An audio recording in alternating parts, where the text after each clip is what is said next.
Bonjour.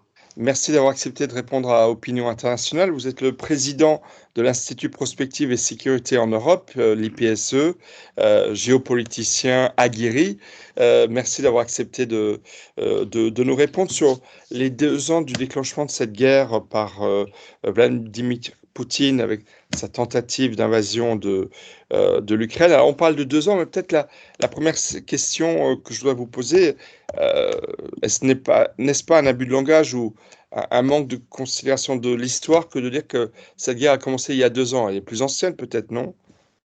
Oui, alors sans remonter au XVIIIe siècle, avec l'annexion de la Crimée par l'impératrice Catherine II de Russie en 1783, qui chasse les Ottomans, les Tartares de Crimée, il faut bien sûr rappeler que cette guerre est une guerre malheureusement meurtrière depuis maintenant 10 ans, depuis février 2014, dans les 2 régions qui avaient déjà été conquises partiellement par la Russie, le Donbass, notamment l'oblast de Donetsk et celui de Lugansk, et puis bien évidemment l'annexion illégitimement reconnue par la Russie de la Crimée, que nous n'avons toujours pas et heureusement validé. Donc ce conflit est un conflit que les Ukrainiens vivent dans leur chair depuis maintenant plus de 10 ans, mais avec un paroxysme qui est évidemment une invasion généralisée, non seulement dans les régions russophones, celles que j'ai citées, celles du sud et du sud-ouest du pays, mais une invasion multifront, avec une invasion qui venait le 24 février 2022, à la fois du territoire russe, à la fois du territoire biélorusse, avec la volonté, évidemment, symboliquement, en quelques heures, c'était le plan A, de conquérir Kiev pour faire tomber le régime de Volodymyr Zelensky.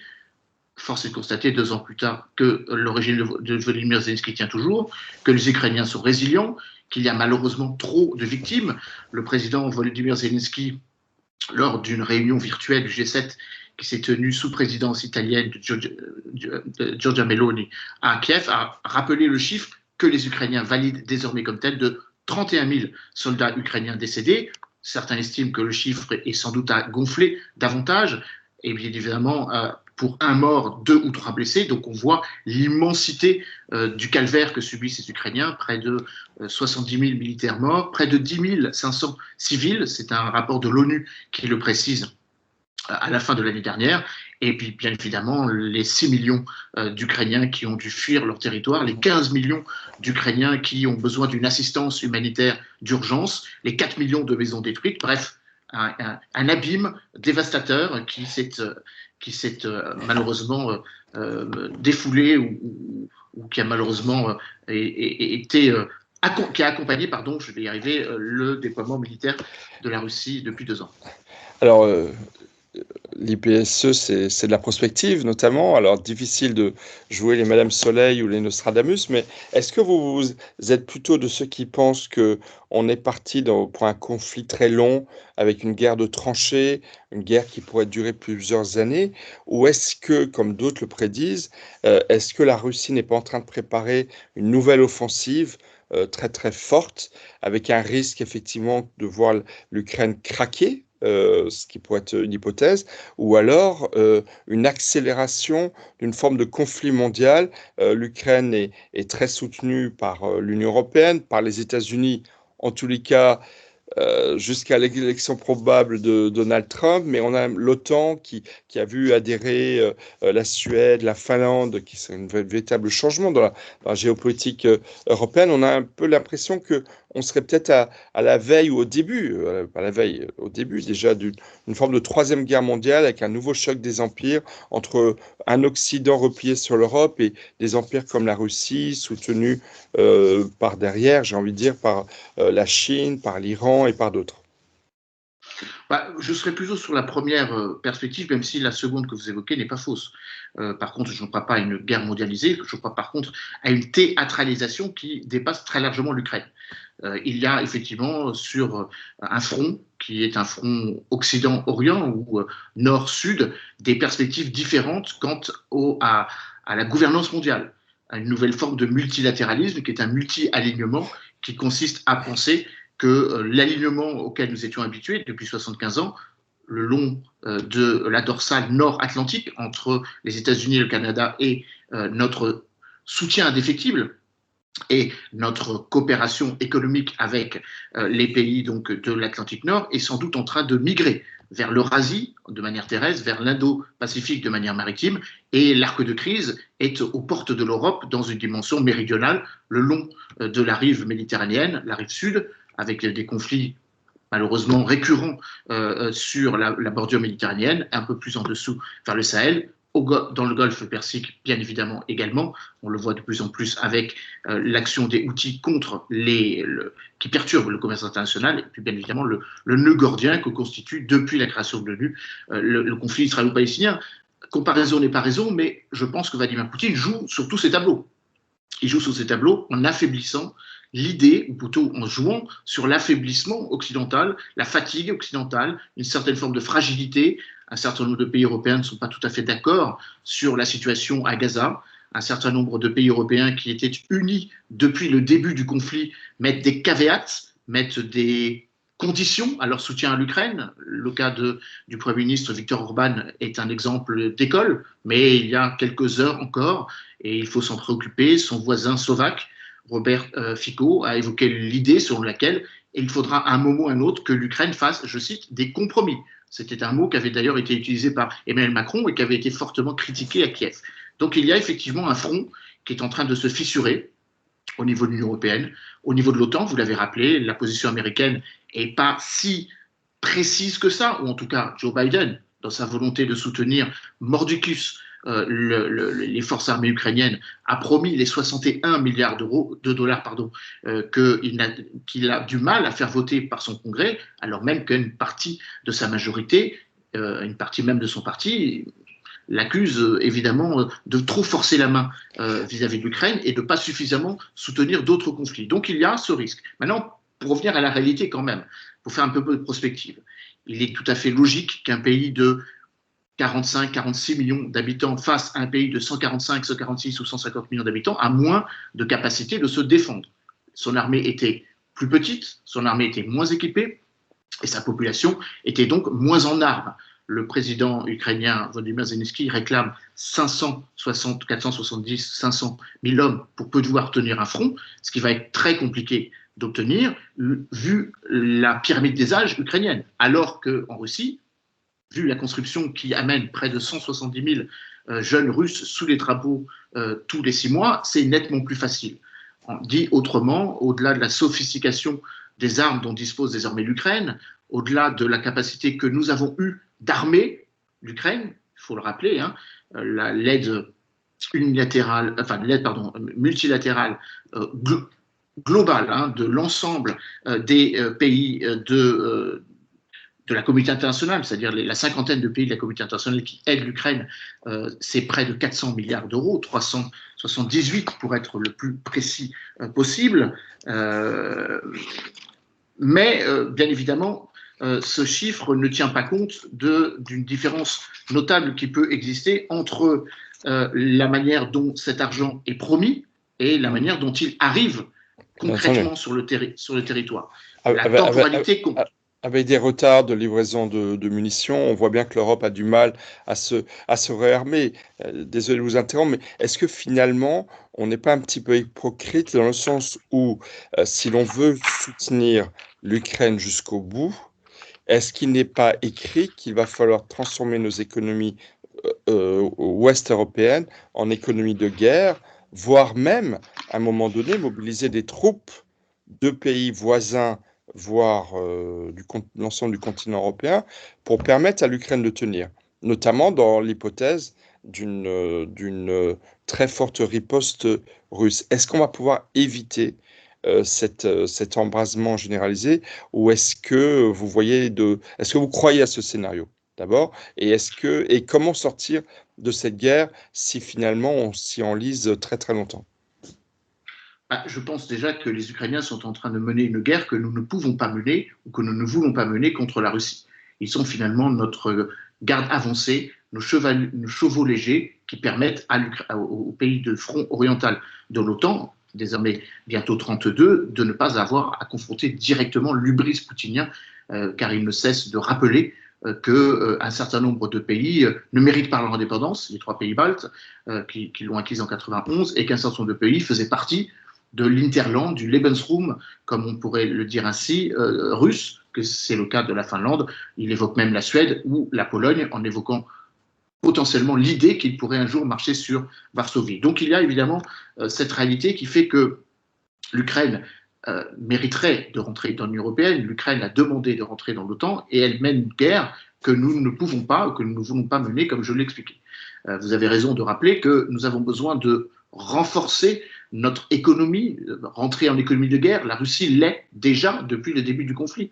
L'augmentation du budget de la défense russe, c'est 68%, avec désormais un budget de la défense qui tangente les 106 milliards d'euros, c'est-à-dire le double de notre investissement en matière de défense, mais surtout c'est 30% des dépenses fédérales et 5 à 6% du PIB. Alors c'est là toute la question.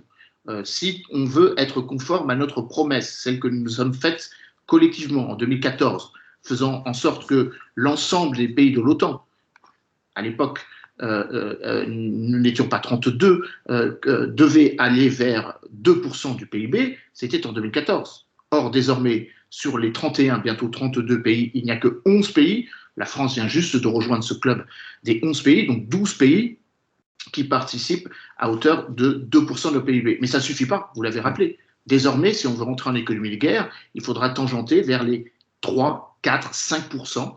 Par exemple, la Pologne est en train de consacrer plus en termes de proportion d'investissement en défense que les États-Unis.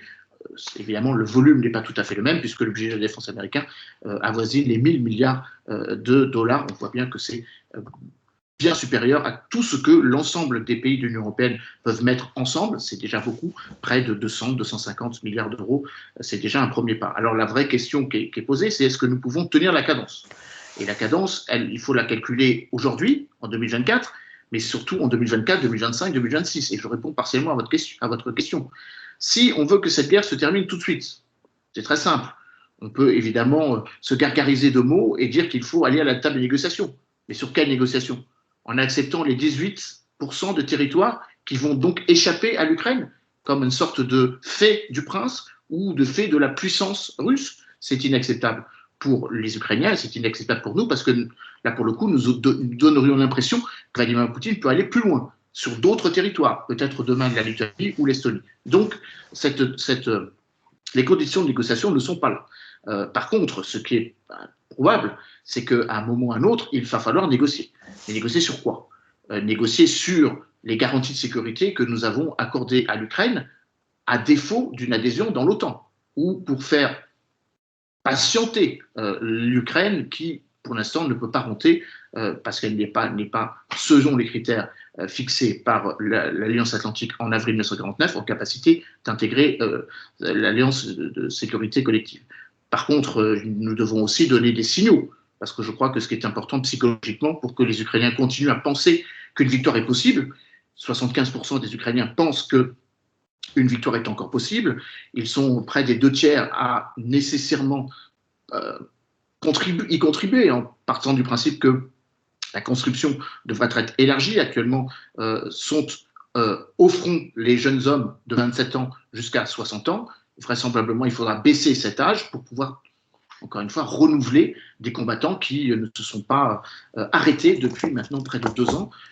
Mais je crois que ce qui est important, et vous l'avez vous-même répondu, nous avons dit depuis 2 ans que nous devrions rentrer en économie de guerre, mais nous ne l'avons pas fait. Alors que la Russie l'a dit et l'a fait. Et donc on a un retard de 2 ans, au cours duquel il faut que l'on livre davantage de matériel, il faut qu'on réduise le temps de production de nos armements. Par exemple, actuellement, il faut pratiquement 30 mois pour livrer un canon César. Il faut réduire ce temps de moitié. Il faudra réduire le temps de toutes les livraisons d'armement dont les Ukrainiens ont besoin. Les canons César, pas seulement les canons César, mais aussi les systèmes anti-chars Milan que nous avons livrés avec beaucoup de célérité et qui ont été efficaces. Mais il faudra aussi une autre chose. Il faudra fournir en volume. Il faudra que nous puissions livrer à l'Ukraine tout en gardant pour nous un certain nombre de matériels militaires dont nous aurions besoin au cas où la Russie mettrait ses plans à exécution, comme elle a menacé de le faire sur le front oriental. D'ailleurs, un certain nombre de pays prennent cela très au sérieux, la Suède et l'Allemagne, et disent qu'il faut impérativement renforcer, et la Pologne bien sûr, renforcer les capacités militaires pour se défendre eux-mêmes. La Finlande, par exemple, qui a, je crois, qui est le pays européen qui a la plus longue frontière avec la Russie, plus de 1200 km. 1200 km, est également très, très, très inquiète. Une dernière question, Emmanuel Dupuis. On parle dans certains milieux d'une sorte d'esprit de Munich, d'influence russe, souvent d'ailleurs par des voies totalement illégales et d'espionnage en fait, hein, également sur les réseaux sociaux, avec des fake news extrêmement nombreuses qui sont diffusées par les officines russes. Est-ce que il y a deux pays en Europe qui ont un rôle plus particulier parce qu'ils sont des puissances nucléaires? C'est l'Angleterre et c'est la France. L'Angleterre est résolument engagée du côté de l'Ukraine, avec des initiatives très très fortes qui sont prises. Comment vous situez la France? Est-ce que la France est clairement... Emmanuel Macron reçoit ce lundi 26 février une dizaine ou plus d'une dizaine de chefs d'État, principalement européens, pour une réunion de soutien à l'Ukraine. Mais est-ce que vous pensez que la France a clarifié sa position et est véritablement engagée aux côtés de l'Ukraine en regard de la position britannique? Est-ce que j'ai tort de penser que celle-ci est plus claire, plus ferme, plus audacieuse? Alors, disons qu'elle est plus simplement ferme et audacieuse parce qu'elle s'inscrit dans un partenariat plus fort avec la dissuasion américaine. Nous avons une dissuasion singulière, une dissuasion autonome. Nous sommes en autonomie stratégique sur le plan des armes nucléaires depuis que le général de Gaulle nous a décidé de sortir du commandement militaire intégré de l'OTAN pour justement permettre que notre dissuasion ne soit pas partagée avec nos partenaires américains. D'ailleurs, la dissuasion nucléaire... Nous l'avons réintégré avec Nicolas Sarkozy. On l'a introduit en 2009, mais avant cela, il a fallu le décès du général de Gaulle pour qu'en 1974, la déclaration d'Ottawa, les Américains participent du principe que la dissuasion britannique et la dissuasion française étaient complémentaires de la dissuasion américaine, reconnaissant la singularité de la dissuasion française et de la dissuasion britannique. Mais ça s'est fait après le décès du général de Gaulle, pas pendant son mandat. Alors, oui, la position française avait besoin d'être clarifiée. Alors, le président Macron a d'une certaine façon clarifié les choses. Ça a créé un peu de remous et un peu de débat, en évoquant le fait que les intérêts stratégiques, pour ne pas dire les intérêts vitaux de la France, étaient désormais des intérêts régionaux, en mettant en avant le fait que nous devrions élargir notre parapluie nucléaire à l'ensemble de nos partenaires européens. Soit, encore faudrait-il que nos partenaires européens le veuillent. Un certain nombre de partenaires européens sont des États neutres, l'Irlande, l'Autriche, un certain nombre de pays européens ont signé le traité d'interdiction des armes nucléaires. Donc, de facto, ne légitimons même pas le principe même de la dissuasion nucléaire. Le Vatican, par exemple, en plus des deux autres que j'ai cités, plus Chypre, qu'il a également signé, ou Malte. Donc, il y a une vraie réflexion sur le fait que l'arme nucléaire soit finalement l'égalisateur qui permette de tenir le rang vis-à-vis de la Russie. Moi, je crois qu'au contraire, le fait que la Russie est affaiblie sur un plan conventionnel, elle aurait perdu 30 à 35% de ses matériels militaires, elle est en train de les reconstituer, elle aurait perdu, si on prend les chiffres des think tanks américains et on les corrobore avec les affirmations sans doute un peu fantaisistes des forces armées ukrainiennes, pratiquement 450 000 hommes. Quand je dis perdre, c'est-à-dire tuer ou blesser, avec un rapport de 1 à 2 et à 3, vous avez des blessures physiologiques et psychologiques. Néanmoins, je crois que la Russie est très faible, ou est plus faible sur le plan conventionnel qu'elle est sur le plan nucléaire. Et ça, de ce point de vue, je ne suis pas certain que l'arme nucléaire soit un élément qui fasse peur à Vladimir Poutine. Bien au contraire, car Vladimir Poutine menace d'utiliser l'arme nucléaire sur le terrain d'opération pour en finir. Donc, en résumé, dès que Vladimir Poutine est en difficulté, il va utiliser des moyens hybrides de manière horizontale pour essayer de disperser le conflit, pour le porter vers d'autres théâtres. Des cyberattaques très ciblées depuis une dizaine de jours en Estonie, au cours duquel le ministre de l'Intérieur a vu sa voiture être littéralement agressée, la première ministre Kaja Kallas être menacée directement par des trolls russes, et bien évidemment, comme l'agence de vigilance française Viginum l'a évoqué, avec le Portal Combat qui recensait 193 officiels russes, comme vous l'avez très bien dit, ciblant précisément la France. Précisément parce que la France est sans doute un pays qui singulièrement a inscrit l'autonomie stratégique dans son ADN, qui prône un soutien plus fort qu'un certain nombre d'autres partenaires européens et qui, d'une certaine façon, a une capacité de rassemblement que n'ont pas la totalité de nos 26 partenaires de l'Union européenne. Donc oui, bien sûr, la question du nucléaire est importante, mais je redis que la question nucléaire est un piège. Dès que Vladimir Poutine se parade, encore il y a quelques heures, dans un bombardier stratégique, il fait miroiter la peur que la Russie pourrait utiliser l'arme nucléaire. Or, la grammaire nucléaire fait que rien n'a vraiment changé depuis l'équilibre de la terreur entre les pays qui, sur le continent européen, ont l'arme nucléaire. Bien sûr, les États-Unis et la Russie en nombre infiniment plus grand que les quelques 300 têtes nucléaires dont dispose la France et à peu près autant que la Grande-Bretagne. Mais je crois important de rappeler, le président Emmanuel Macron a tenu à le faire en Suède quand il a signé un partenariat stratégique il y a de cela un mois, que l'Europe sera aussi protégée parce que la France a une capacité nucléaire au cas où il viendrait à l'esprit de Vladimir Poutine de s'en prendre à un pays soit de l'Union européenne, soit un pays de l'OTAN, soit appartenant aux deux. D'accord. Emmanuel Dupuis, merci. On pourrait continuer à en discuter beaucoup. Je crains qu'on ait l'occasion d'en reparler Malheureusement, hélas. dans les mois qui viennent, mais on va se revoir très rapidement pour ces entretiens d'actualité d'ordre géopolitique. Et merci pour vos éclairages, votre éclairage. Merci à vous. Merci, Emmanuel Dupuis.